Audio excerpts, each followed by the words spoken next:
छत्रपती संभाजीनगरकरांना पाणी कधी मिळणार असा सवाल अंबादास दानवे यांनी उपस्थित केलाय। दानवे यांच्याकडून विधान परिषदेत छत्रपती संभाजीनगरमधील पाणी प्रश्न उपस्थित करण्यात आलाय। नळपाणी योजनेमध्ये गैरकारभार झाला असेल तर चौकशी करू असं यावेळी उत्तर उदय सामंत यांच्याकडून देण्यात आलेलं आहे। सभापती महोदय, 2026 चा जुलै महिना आहे।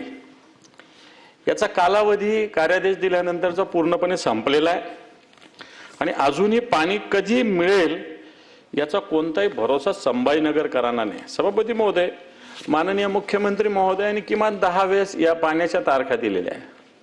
खरं तर एखाद्या अधिकाऱ्याचं, महापौराचं, पालकमंत्र्याची याची तारीख नाही ऐकली तर चालू शकते एखाद्यास, परंतु राज्याचे मुख्यमंत्री स्वतः इथं बैठका घेतल्या त्यांनी, म्हणजे त्यांच्यावर आम्ही काही दोष देणार नाही। त्यांनी स्वतः प्रचंड प्रयत्न केले। इथं मुंबईत किमान 5-10 बैठका झाल्या आतापर्यंत।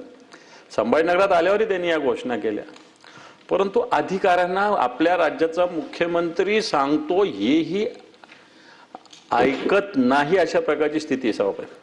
काय नक्की चाललेलं आहे ते महिन्याभरामध्ये रिव्ह्यू घेतील आणि जसं सन्माननीय न्यायालय 15 दिवसांना रिव्ह्यू घेते तसं एसीएस देखील या नळपाणी योजनेचा 15 दिवसांना एकदा रिव्ह्यू घेतील। मग तो ऑनलाईन रिव्ह्यू घेतील, व्हिजिट देऊन घेतील आणि या सगळ्यामध्ये सन्माननीय अतुल सावे साहेब असतील, आमचे पालकमंत्री महोदय असतील, आमचे मुंबरे साहेब असतील, जसे हे जिल्हा बँकेमध्ये एकत्र आले तसेच सगळे तुम्ही एकत्र येऊन अंबादास दानवे साहेब या नळपाणी योजनेसाठी प्रामाणिकपणाने प्रयत्न जर केले तर हे काम लवकरात लवकर पूर्ण होऊ शकतं। परंतु दानवे साहेबांच्या कुठच्याही गोष्टीला मी नाकारत नाही। अशा पद्धतीनं जर कामकाज झालं असेल तर त्याची नक्की एसीएस चौकशी करतील आणि त्याच्यावर